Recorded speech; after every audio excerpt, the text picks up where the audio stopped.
can an organisation apply this? Well, let's just come to the key question that I ask, right? Which is, are the decisions that you are making the best decisions to get you to where you want to get to? That's one of about two or three of the main questions I ask. And actually, one of the most interesting ways that you can answer that is by challenging whether where you want to get to is where you really want to get to.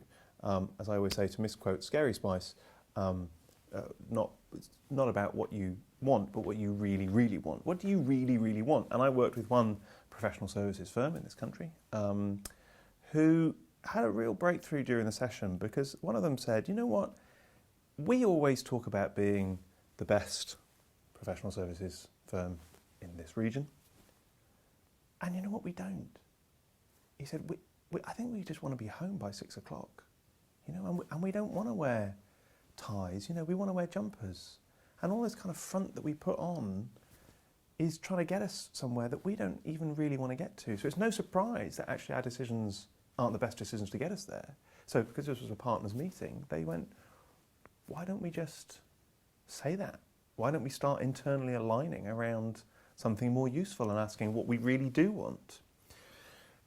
Big conversation, big decision. Not a decision that every or even most of my clients are going to make, but really clarifying for them to ask what those goals were.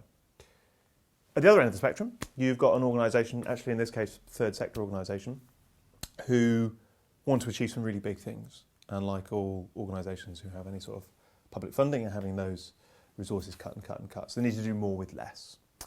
And one of the breakthroughs that they had was that they were setting their goals, what they were going to achieve in any given period of time, kind of after having established what this team could do whilst keeping reds off their quarterly report cards.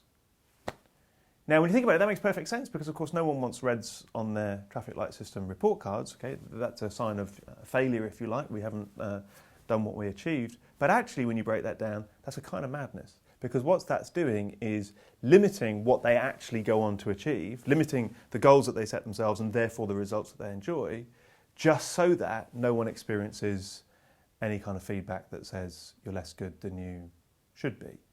Why not set the goal that we want to achieve and experience all the necessary reds on our reports that we therefore need to endure in order to get there?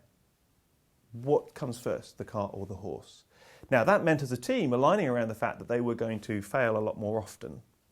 They were going to have to take a lot more risk. They were going to have to go through a much more difficult period, which may or may not lead to them all raising their game.